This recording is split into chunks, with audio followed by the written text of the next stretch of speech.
So are you ready to PR yourself? We'll remove the mystery from all things PR, and we'll discuss everything from our top strategies to tips and tricks and everything that you can utilize to further enhance your brand or your message. I've been in media, I'm a journalist, and I'm also a publicist. I am Leah Frazier, CEO of Think3 Media, and your host for PR Yourself with Leah Frazier. Let's go.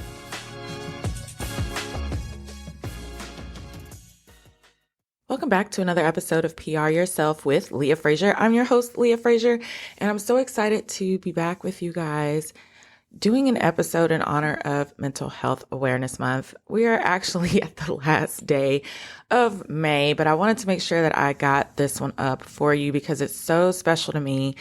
And it's one of the things that I rely on the most when I feel as though I'm down or I'm anxious or there's too much going on in the world, which I'm pretty sure everyone can relate with that right now. And I pull on this little thing called joy. I find things to do that give me little glimpses of magic, I would like to say for myself. And although it may not totally cure whatever it is that I'm going through, it's partaking in these little bitty activities. And sometimes it's not even doing too much. It could just be the simplest of things that bring me this little spark of joy, this little spark of hope, and that helps to pull me through. So, for example, gosh, there's so many examples lately. For example, my friend Tiffany Derry, she's a chef. She's been on so many different TV shows.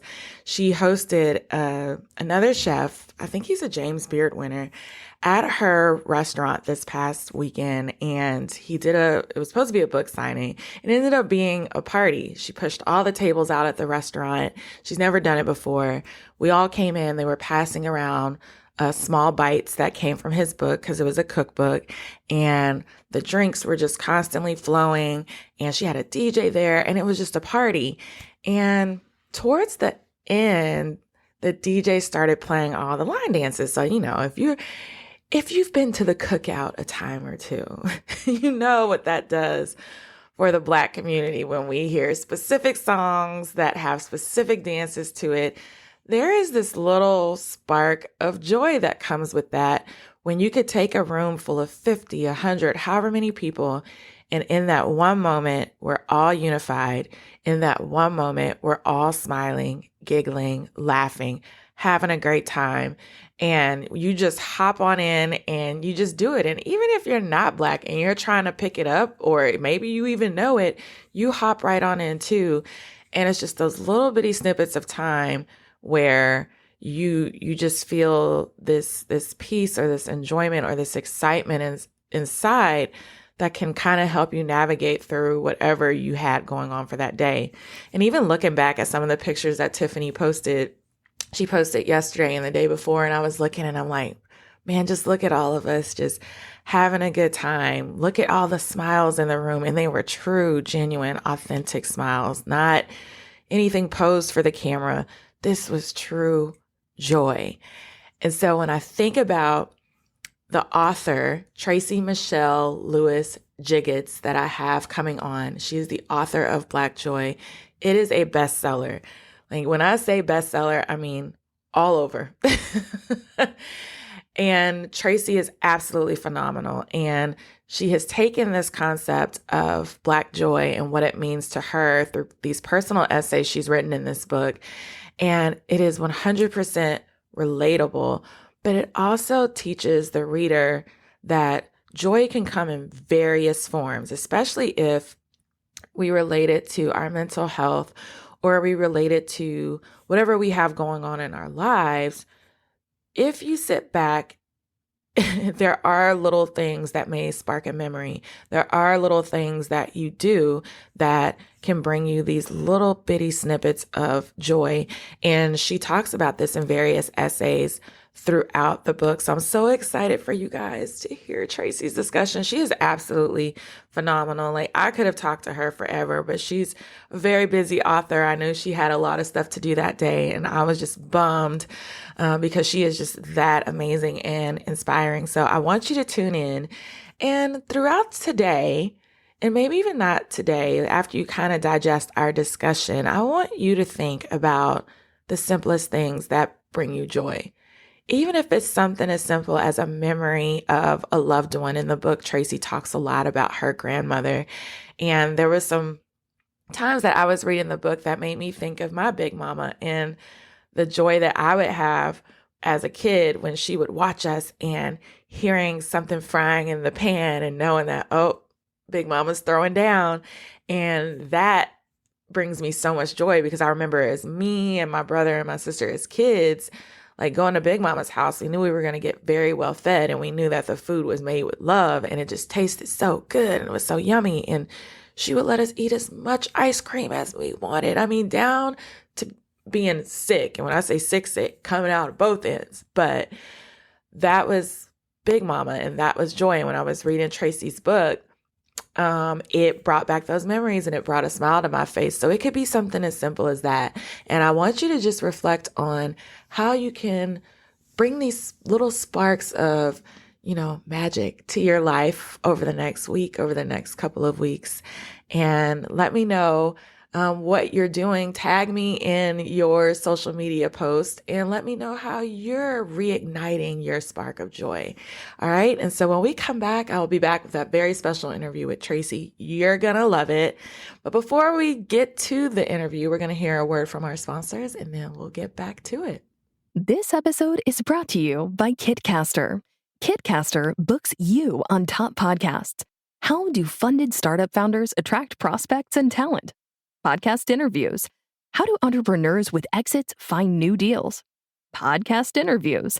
How do C-suite execs differentiate in crowded markets? Podcast interviews. Kitcaster books you on top podcasts. Click the link in the show notes for a special offer. Celebrate good conversation.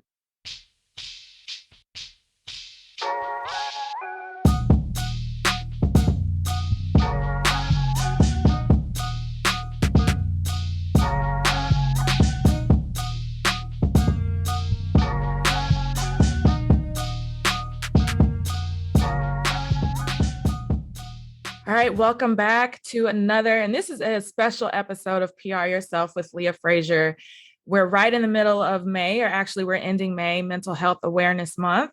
So hopefully everyone is just learning and educating themselves as much possible, but also taking that self-care that you need.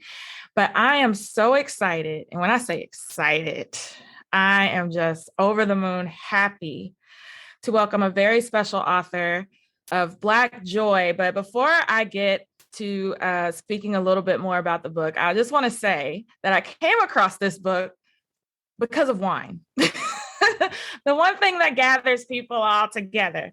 I decided to sign up for the Black Girl Magic Wine Club, and Tracey Michae'l Lewis-Giggetts' book, Black Joy, was our read of the month. And so we got to meet and greet with the author and learn about different wines from the Black Girl Magic collection with the McBride sisters. And so I was obsessed. Soon as I got the book, I connected immediately and I reached out like, I have to have you on my show. I don't care. We'll work around your schedule. And she is here today. So welcome, Tracey. And thank you so much for being here. Thank you so much for having me. I am so grateful to be here. I just hearing you speak, I literally put it on my big screen. I was like, okay, this is not a phone or an iPad. I shot it up to my big screen TV and I had my wine, of course. I did too. I know. I was like, this is a great conversation and a conversation where you need a little sip or two, But I was just so fascinated just by the discussion at hand. I was so encouraged because most of the people that were logged in were Black women from all over the world coming together to have this discussion surrounding Black Joy, which we'll talk about what that means to you a little bit later. But before we do, you're an educator, an author, a writer, you're a mom, you're all the things. And the site says 18 books. Is it more than 18 now that you've authored? 18. It's 18. With 19 one on the way. Coming out in September, right? Yes. So talk to me a little bit about your work and your journey, because I'm personally a little bit upset that I'm a little bit late to the Tracey train. um, well, welcome to the Tracey train. I'm glad to have you, no matter when you jump on. I have been writing. It's interesting because Black Joy came out in February of this year, 2022. And that's 20 years since I put out my first piece of work. So in 2002, I, put together this small poetry collection, and that was my entry point into sort of publishing and writing and putting my work out into the world. And from there, I've put work out independently. I've done, independent press, small presses. I'm a ghostwriter, so a lot of that number are collaborations that I've done with high profile authors. And then there's Black Joy. So it's been a 20-year journey of, freelancing and writing for different people, as well as putting my own work out. A lot of our listeners are like small business owners, startups, founders, entrepreneurs from all over the world that tune in. And what can you say about that process, the patience, maybe, especially as an author, when you creatively put your all into projects and there's that fear that, is anybody going to read it? Is anybody going to buy it? And then some start small, so self-publishing, into desiring to have a larger publisher. So what was that process like for you? I think oftentimes people think that the writing is the hard part. And for some people that's true. Like I talk about like what does it take for a person to sit down and actually tell their story? And there is a process that people have to go through to get the courage to sit down and tell a story. But I have found, as someone who's been doing this as a business, if you will, is that the hardest part is the moment when if you're independently publishing, you get those books in the mail, or if you're with a major publishing house where they say, okay, this is your release date. It's at that point that, and just speaking to Black Joy, like I had a lot of hesitation and trepidation because I told a lot of intimate stories. I was very vulnerable in this book, and it's like, oh, that transition from independent to mainstream publisher means that more people are going to be reading these very intimate stories. And so there's been some work that I've had to do around work I've had to do around wrestling with what I've put out into the world, and being okay with the stories that I've told. And then there's just the work of marketing, the work of publicity. If you're an introvert like me, it's challenging, right? Oh, you want me to go on Good Morning America? Like, like what does that even look like? Right. What does that even mean? I mean, it's great for my mama. She tells everybody, she pulls it up on her phone. Exactly. Every Target in Louisville, Kentucky has seen my mama's face. Okay. And she's taking pictures with the book and all of that. So, that's wonderful and exciting. But then I think it's like you just said, it's the fear of, or is anybody going to buy the book? How well is it going to do? One of the things I can say now that I'm like 90 days, into this book is that, some books grow week over week. They're not the big pop where everybody runs out. One of the biggest pieces of feedback that I get is that Black Joy is selling week over week, right? But most people say, girl, I got to take this in bite-sized doses because it's a lot, and people are wrestling. And so I had a pivot moment about a month ago where I had to say, what did you write this book for? Did you write the book for the big, right, GMA moment, or did you write it for people to heal, to begin their healing work, to begin their own joy journeys? And if you did, then it makes sense that people are taking this slow, and and they're telling their friends about it, but they're also taking it slow as they're digesting it. And so I've made my peace with that. And so, yeah, it's challenging, but everything I think for me that's been the most challenging happened after I've already written the book. Does it create a sort of pressure that the following book within, do you have that pressure that it has to have the same success, or have you kind of just released that and you're just like, whatever it does, it does? Yeah. The version of myself that still wrestles with seeking external validation Hmm. worries about that. Hmm. The part of me that is doing my healing work, so to speak, and that's, working through that, has decided that it's okay no matter what. The next book I have coming out is very different from this one, but it's also extremely intimate and personal. And so, I have to understand that it's a different audience and it may be received differently. And that could be that it skyrockets, or it could mean that it's a slow drip. I'm okay either way. But there is, there's somebody, as my therapist says, there's somebody on my bus that's like, girl, the next one got to be amazing, because everybody's talking about Black Joy and all the feedback and all the reviews have been amazing for Black Joy. So how do you up your game? And but I try to tell her to sit down somewhere. I got this. Good. Sit down somewhere. It's gonna be all right. Mm-hmm. But what I love hearing too, hearing you say is also, in some ways, maybe you've put self aside for the healing of the collective as a whole. So maybe introverted Tracey's like, I don't want to do all that. When I did this, because it started out as an essay for the Washington Post, which I will link in the caption. It is absolutely phenomenal. And it's also included within the book. So just buy the book. But the long-term goal of it, maybe it wasn't for all of this, right? But then collectively, we all need our healing. So maybe Tracey, the business owner, the entrepreneur, puts self, not necessarily aside, but kind of pulls some of that back for the collective goal, for the collective healing as a whole. So I know a lot of my listeners struggle with this because they don't want to put themselves first for their business. They're like, okay, Leah, I don't want to go on a live, even though I know what I've created will actually help a whole community of people. But I don't want to because I'm introverted, I don't want to go on Instagram live. I don't want to do live streams.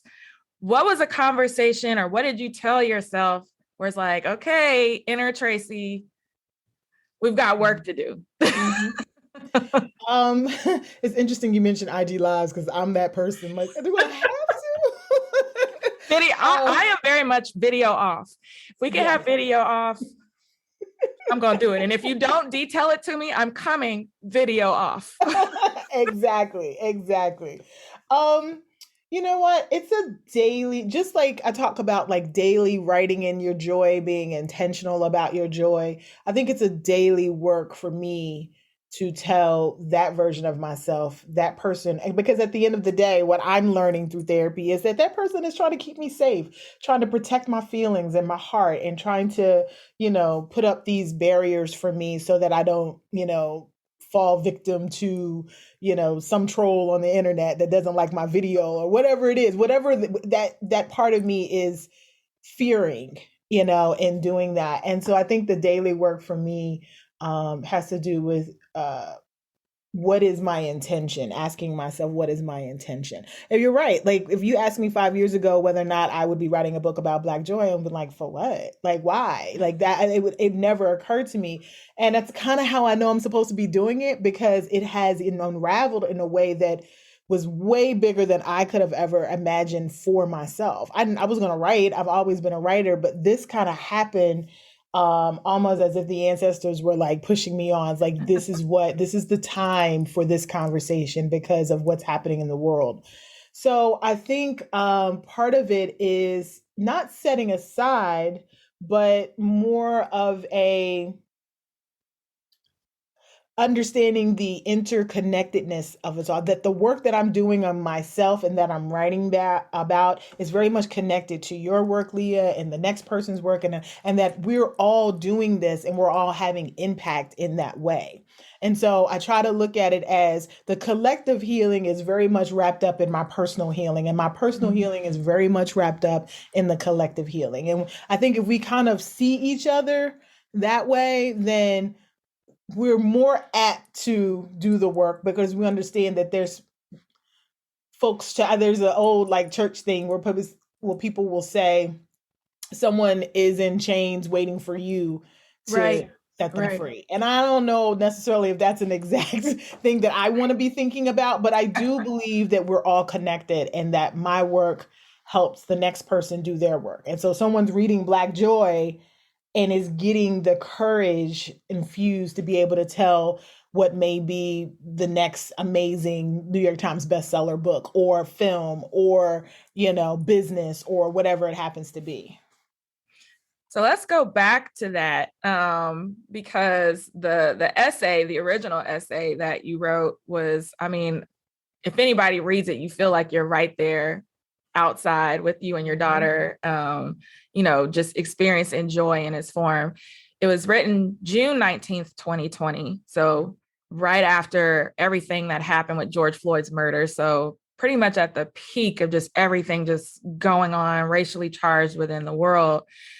Tell me what pushed you to say, I'm going to move forward with this and I'm going to publish this very personal realization that has happened for something as high profile as the Washington Post. I know you've written for many publications already, but why then?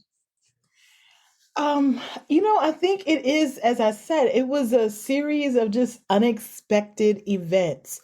And I talk about this in the book, lost a family member to racial violence in 2018. I had been grieving that, and my daughter had been watching me grieve. And my therapist asked me a very pointed question, like, what does joy feel like in your body, Tracey? And I couldn't answer her. I was 40 something years old and I couldn't tell her what joy felt like. And that began me paying close attention for the very first time of the somatic natures, the physical nature of how our emotions show up.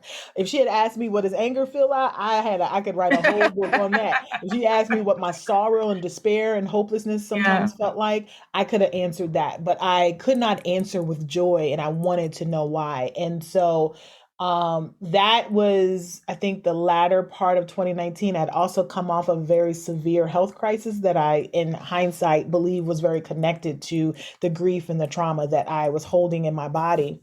So I had this opportunity to tell this story, and I literally was at a workshop for writers, and the Washington Post editor was there, and me being my introverted self, was terrified. My pitching usually happens via email. Like okay, yeah, I have a story idea. You interested? But I had to verbally pitch this person, and they were like, yes, send it to me. You have it, send it to me. And it ran the very next week. Now this is post George Floyd, post Breonna Taylor, Ahmaud Arbery. Like all of this is happening at this time. Protests are happening everywhere, and so my grief and my rage is all wrapped up into me trying to be intentional about joy and understanding that my joy is a resistance, that it is a defiance. It's a reclamation of my humanity in the face of all that was going on.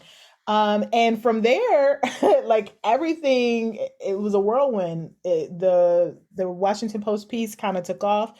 My ghostwriting agent sent it to a bunch of agents. One of the agents of my clients, ghost client, was like, does she have anybody representing her work? I know you represent, but like, and she was like, no, I just represent, her ghostwriting work. And like, yeah, we're going to do that. And I signed with an agent. Within a month and a half, we worked on a proposal. A month and a half later, the book went to auction. And it went to Gallery Books, Simon and Schuster, and it was just like, oh, okay, so this is what we're doing. Okay, God, I got it. But then the work began. Like, Right. okay, I gotta write a book on Black joy, and I gotta unearth some stuff in Mhm. me and use that all that stuff that I'm unearthing to take, as a lens to look at Black folks as a collective, and how we have wielded joy and how we can use joy to heal, whether or not we ever solve this issue of white supremacy and racism and all the things that we encounter. How do we heal despite that? Because Mm. we really, our ancestors gave us, I think, the baton, if you will, of Black joy as resistance, right? Like as something that's strategic, that we that's the reason why we sing at protests, we dance at protests, Right. we are defining in that way. And they also gave us resilience. Like we are the bounce back people of the earth, right? We keep coming back. You can kill us, but you can't kill us, that kind of thing. But Right. I think we're now in a season where we're exhausted and tired and feeling the weight of generations and feeling, in some cases, some despair about why things have not changed. Mm. At the core, of course, there are more opportunities and more rights, but like at the core, why there's still this very violent reaction to um, us. And so I think the work now is the restoration. Like, how do we heal in the midst of this? Because that's going to determine the work going forward. And so I guess I just have been rolling with what God has put in front of me, and I am writing what I feel compelled to write. And yes, it hurts sometimes, but that it is also very satisfying to know that I'm getting this stuff out of me with a purpose. It's Right. not, it's with intention. Yeah. And I mean, there's throughout the entire book, it's like a whole collection, and it's organized in different sections. Were any of those written before, or was that all new after they told you, okay, this is green light, and you're like, holy crap, now I've got to write about this and this and that. What did you Yeah. already have some ready to go, or? I did. I had about because in the proposal you have to include some work, right? So I had I want to say either 7 or 8 pieces that either had been previously published, like the piece in the Washington Post, the Blacker the Love was in essence. So there were some that I tweaked, like they were previously published, but I'd also kind of expanded them or worked on them. But still, like there's 36 essays, maybe 7 or 8 of them I brought with me. The rest of them were brand new, Wow. and they're out, they were written, in 2020 and 2021. And that, I think it was important because of the work that I was doing on myself, deep trauma work in therapy. I could not have written this book without my therapist. I tell her that all the time because I was unearthing things, but I had to have a place to put it, Yeah. and I was doing the things, grounding myself, meditation. I was doing all of that work to try to center myself as I was writing, but I needed something to support all the stuff that was coming up and all these things I was remembering, especially with the stuff related to my grandmother and my great grandmother and those stories, which were often things I had not thought about until I actually started writing. So, So it was a therapeutic and healing journey for you throughout. very much so.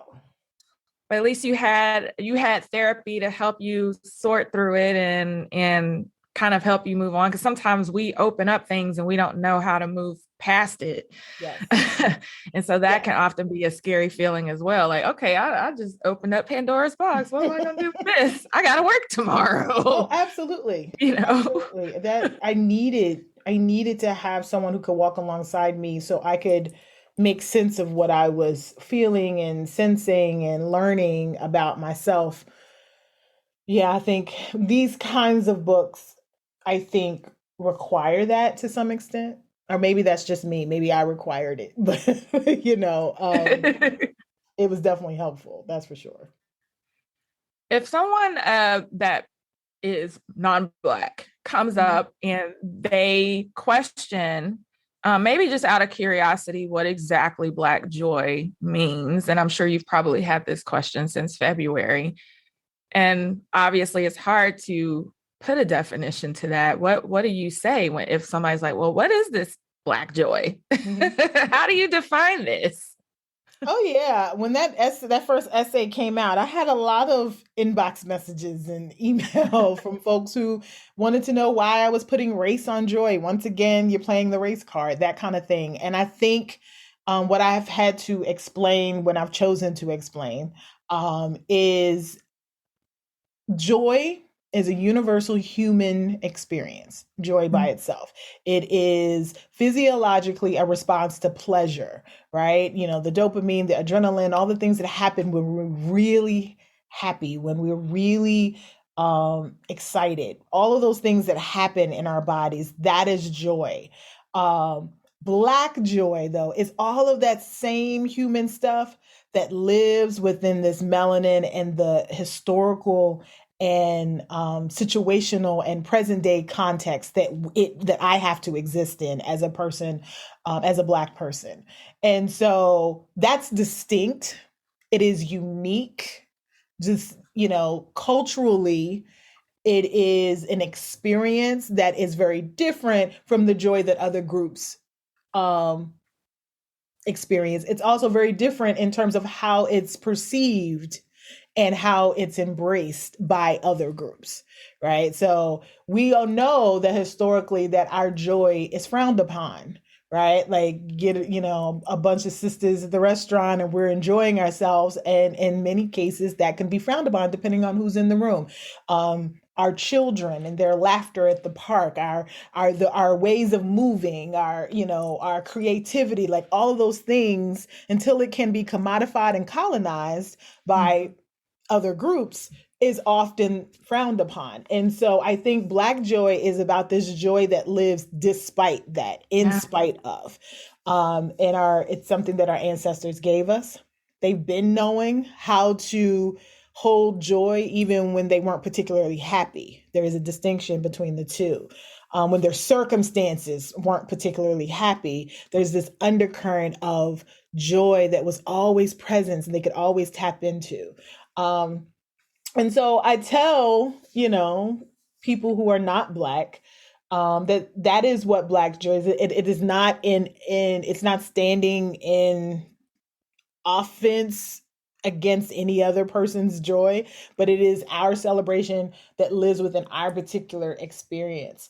And I often get people who ask me, well, can a white people read Black joy? What can a white person read Black joy? And I'm like, they absolutely can. And this is how I would ask for them to approach it. I tell this story. I got to tell you this story. Me and my husband and my daughter, we in our former neighborhood, we used to go to this Greek festival. We loved going to this Greek festival. It was amazing. The food, the dancing, like all the things were amazing. And we would go, I think we went like a couple of years in a row. It was amazing. What we did not do when we got there is jump on the stage and try to dance with them. We didn't tell them that maybe they should think about how much honey they're putting in the baklava. I think there's honey in baklava. We didn't give them instruction about what could make their celebration of their culture better. We simply sat in the midst of in honor, right, of what their lived experience and what they were putting out to us. And so that's what I ask, people who are not Black, please buy the book, please read it, but sit as an observer, right, of and in celebration of this particular cultural experience. And then maybe there may be some things that you can wrestle with yourself in terms of how you may have perceived Black joy in the past. So that's my I love that. that's And my please solution. don't make Great Value Juneteenth ice cream either. I just have to put that part. We don't need you to tell us what flavors of ice cream we should be eating on Juneteenth. Absolutely. Absolutely. I just have to be petty on that one. I'm not mad at that at all. So what I love about the book and are like these little different variations of joy. And of course, the storytelling is just magnificent. But I think when we talked about it before we went live, one of the chapters that resonated the most with me, especially as a meditation teacher, was the chapter on Breathe Again, a manifesto. And I often have a lot of Black women that come to my classes that they'll say, I feel like I'm just holding my breath all week. And it's trapped, and it's normally trapped from here to here. If I ask them to breathe deep, they don't know how to do it. I had a girl just past Sunday, we did a sound bath, and we get people breathing before we go forward with the sound meditation. And afterwards, she came up to me afterwards and she said, Leah, I cried the entire time because it was the first time I can say that I felt myself breathing and breathing deeply. And all I could do was just give her a hug. Mm. So this is not a foreign story, and it's not a foreign experience. And I love that just something as simple as breathing and the breath is something that we can relate to and find joy from. So my question for you, Tracey, you talked about it in the book, but what was that first time where the light bulb clicked for you and you said, wait a minute, just this simple thing of breathing, I don't even really know what that feels like. What was the catalyst that sparked that for you? There, whew, there's I'm tearing up now just listening to you because I know that story. I feel like I had shallow breathing for close to 40 years. I don't think, and I think the breath was complicated. Breathing deeply was complicated for me because I have a background of trauma. And my particular trauma, there were moments where I needed to not be seen and not make a person aware, pretend to be asleep. And so I learned it was embedded in me that to take shallow breaths. Mm-hmm. And I think some version of myself, as I always say, held on to that for so long. And I would say right around the same time that I'm beginning to do therapy and unpack some of that trauma and deal with my grief, I was asked to breathe deeply, and I couldn't. It terrified me. To breathe, to take a deep breath, I felt out of control and unsafe. And so part of my work was realizing that the deep breath was actually going to ground me, and that breathing was actually okay. Deep breathing was okay. And that it was part of the healing process. Like there were all of these things that I had to embrace before I could even bring myself to breathe deeply. And so then I began to do meditation work. I started studying contemplation and those kinds of things. I'd say that's only within maybe the last 8 or 9 years that I had that moment of, I can't shallow breathe my way through the rest of my life. And that I need to take these deep breaths, but I had to overcome the terror. And I thought it was just me. I had this whole conversation with someone and they're like, no, like many people struggle with deep breathing because of what it conjures up in them. And the feelings of insecurity and not being safe are very real for a lot of people. Also, I had a moment where, and I write about this in the book, with an acupuncturist where I really got a like wide-eyed awakening to what the mind, body, spirit connection. I went to an acupuncturist to deal with pain. I'd been going, so I wasn't afraid. I wasn't afraid of the needles or anything like that. And she hit in my, I guess, collarbone or clavicle, whatever this is right here. She hit the needle and I wailed. I bawled. And I didn't know, it was kind of funny because I didn't know why I was crying, but all of this emotion came out of my body Mm, as the result of that one pressure point and on mm. my I guess shoulder. And so I was like, oh, right. So this thing is real. Like there's a connection between my mind and my Yeah. body and my spirit and oh, okay. And so that I think was a turning point for me to say, okay, let me be intentional about my breathing. And I don't know, I kind of connected it to the very thing that has been stolen from us as a people. Yes. There's something about that mantra of I can't breathe. I Mm. can't breathe. That we've seen in these videos. We've seen that talk of, choking our breath. And I don't want to get too woo woo woo, but Yeah. I feel like there's a connection between my breath and all the breaths that have been taken, Yeah. my grandmother and my great grandmother and my great grandmother. And I am, again, deep breathing is something that I do to stabilize myself now. But 7 or 8 years ago, I couldn't bring myself to do it. It just triggered me so poorly. And that was a rant. So I don't even know if I answered your No, question. no, I think it's perfect. And I think you saying kind of like how our breath is connected maybe to our ancestors and and I almost find joy in knowing that this discovery, maybe they're dancing saying, yes, Yeah. yes, that you've discovered this. There's this amazing book. I guess all the great authors are named Tracy. Tracy Stanley has a book called Radiant Rest, and I use it for yoga nidra all the time. Yes, so and in the beginning, she talks about how even as a people, we don't even know what it means to rest Right. because we were always so worked up in slavery. And it's just been passed down generationally that we don't even give ourselves permission just to be calm and relax. We didn't have that privilege. And so I think when we find that capability, to your point, to breathe and to rest, our spirit guides and our ancestors are definitely dancing with joy because for some, that wasn't a luxury that they were able to afford. And if they did, they found it in those little pockets of Black joy, like you've written about. So it is all interconnected. And I just love that you're just putting that out for everybody, to realize and experience. It's magical. Yeah, and Well, I think some of us feel guilty with when we do have joy, right?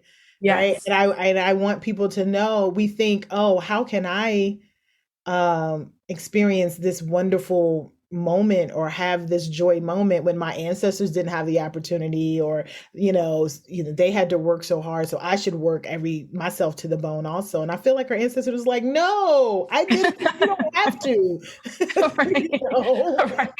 so yeah, I definitely, I'm with you on that. Tracey, I literally could talk to you all day. I have a million other questions, but I know you're busy. But we've had a lot going on in the world. We talked about it before we went live. The shootings that happened in Buffalo, for people that look like they could easily have been my grandmother, my grandfather.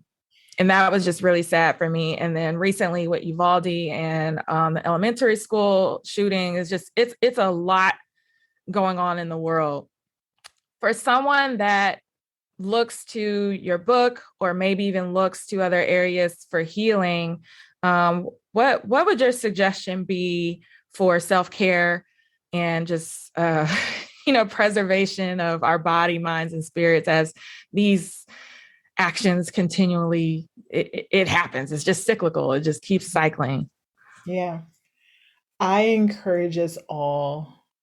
I use the language of intentionality all the time because the level of grief and rage and sorrow that you know has shown up. I speak for myself in my own body as a result of all of this. Um, Means that we actually have to be intentional, conscious, defiantly so, in creating moments of joy for ourselves. So yes, do all the things as in that you identify as self-care for yourself, whether that is sleep or massages or whatever that looks like. It happens to, quiet time, stillness, whatever it is. And also, write in your joy for the day. So when you're making your to-do list, decide what joy is going to look like for you in that day. My daughter is a great example of this. When we have our mommy daughter days, she makes a list of all the things that she wants to do, and they're all joy things. And she still has to do her chores. She still has to do, homework and all that kind of things. But those are givens. And so she doesn't have to write that down in her mind. She has to write her joy in, because those are the things that are priority for her. And I'm like, oh, wow, that makes sense. Me, I'm writing down, okay, I got to do this call. I got to do the podcast. I got 500 words I have to write, all of that. Why not write in the joy? And in these moments when, despair is like creeping up on us and hopelessness is creeping up and we're angry and we feel like it's never ending because we literally went less than a week before we had another awful mass shooting. We have to decide, and we have to decide to be intentional about our joy. And also, it does not, I think sometimes people think joy has to be some big elaborate thing, right? Like, ooh, a trip to Cabo with the girls. For me, it's turning on Beyonce in my car and singing at the top of my lungs. Or like, because she's good for an anthem, right? So like, Yes. if it's singing at the top of my lungs in that moment to get some of that stuff out of me, then that's what it is. And that's my joy for the day. And I might cry and rage for the rest of the day, but that moment I'm going to sing Girls Run the World until I can't anymore. And it could be something as seemingly as small as that, right? Or maybe it's taking a walk, or maybe it's, 5 minutes of just being still. Whatever it looks like, write it in your day. And we need that. You need that. It's fuel for the work ahead, whatever that work might be for you. And so that's what I hope. That's what I hope people take from the book. I hope people identify what joy feels like in their body so they can call it up when the world's a mess, as it is want to be. Yeah. So glad that you mentioned that. And I hope that every single person listening takes your advice, but also shameless plug, buy the book. And you'll find yourself in some of those stories too. But before we wrap, Tracey, tell people about this next book, which I'm going to humble brag. I saw that you posted it on Instagram. So great job with your social media. And I went ahead. As soon as I saw it, I said, oh, I'm pre-ordering. I pre-ordered the minute I saw it. And then I came back and I let Tracey know, got my book. I'm not going to be late to the party. So tell me a little bit about this latest one. Yeah, this book is Then They Came for Mine, Healing from the Trauma of Racial Violence. It seems totally, on time for what we're going through. But it is part of the grief work that I'd had to do with unpacking the loss of my elder cousin to racial violence in a grocery. And the work that came out of that, it's particularly addressed to those who identify as Christian or in the church, and all the ways in which these thoughts and prayers and nothing else Ooh, Tracey, doesn't work. I'll have to get with the team on this one. So it's got to be lit. It is gonna be lit. I kind of go hard there. I always say I'm writing to Black folks and at white folks. So I'm hoping that whoever's reading this particular book will connect to my humanity and the real grief work I had to do around that, but also the challenges, the hardcore challenges that I make to the church, to white folks, and to Black folks, but in the way of healing for us. Like, how do we heal? So it's still along the same lines of like, what do we need to heal as a people? but it goes a little harder, I think. So Ooh, y'all ain't ready for this. All right, Tracey, well, you get your rest now, because when that comes out, it's gonna pop. It's gonna pop. I feel it. I receive it. But that's what's needed to get these conversations going. No more hiding behind things, saying it in these small circles, which that's fine for some, but it needs to be put out there. So I'm so excited about this one. Whew, thank you so much. September 13th, that's the drop date. All right. Mine's already pre-ordered. I will put a link in the caption for everybody. Tracey, thank you so much for spending a little bit of time with me today. You have no idea how much I appreciate you.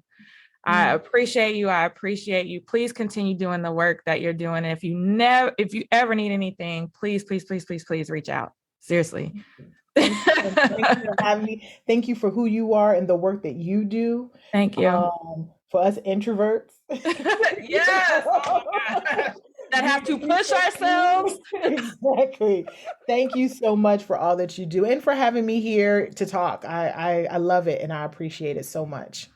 Well, I honor you, and we can't wait to see you in Dallas. I'm just putting it on out there. Put it on out there. All right, Tracey, have a great rest of your day. Did you know that podcasts are a great way to grow your personal and business brand voice? Listen, here's a secret. We all want to feel connected to brands we buy from. So what better way to humanize a brand than through sharing your story on a podcast? Think about it now.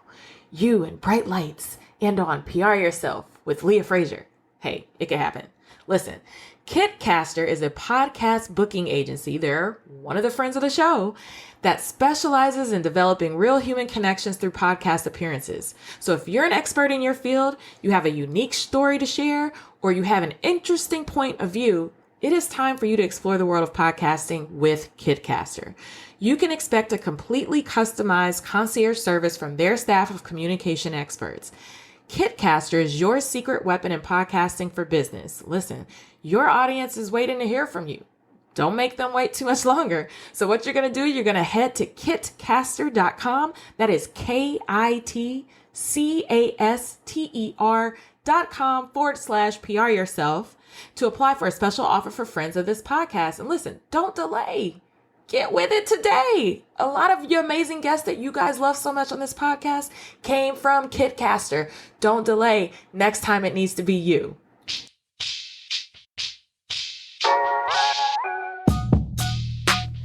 And there you have it. What a phenomenal interview with Tracey Michae'l Lewis-Giggetts. I think I like saying her name once I get it right. So I'm just going to keep saying it over and over and over and over again because she is going to be a friend of the show and I've got to get that down.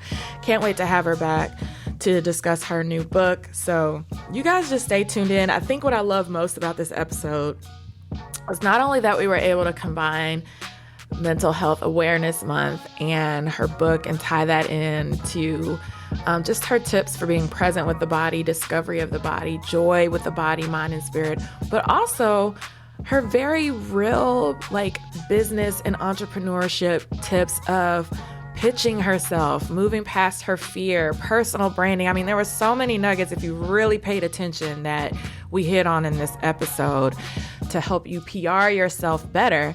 But even if I think about it a little bit further along outside of a business level, you really can't PR yourself unless you're your best self, or at least attempting to reach a healing where you're at your highest self, which is an ongoing process, I understand. But you can rest a little bit easier in your gifts and your purpose if you're continually doing the work and continually trying to heal. And I think that is one of the greatest takeaways from this episode. So I hope that you guys enjoy it. You know what to do. This one is special, and there's a lot of people that need to hear this.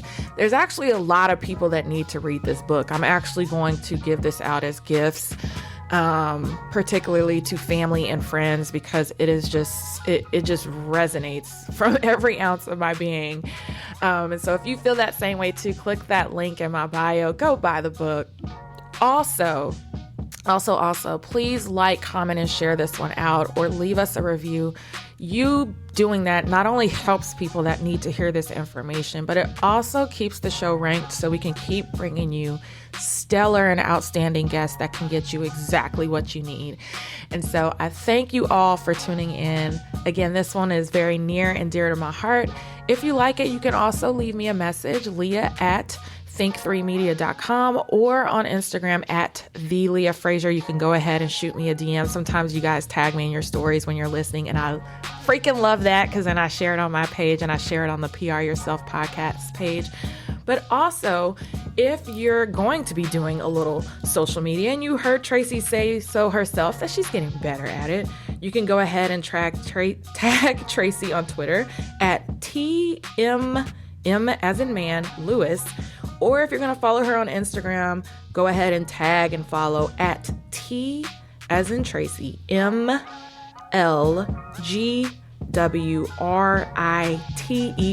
So TM as in man, LG writer. That is her Instagram handle. Please go follow Tracey and pre-order that new book. That link is also going to be in the caption and in my bio. And until I see you guys again, or you hear from me again, keep it locked in. And until next time.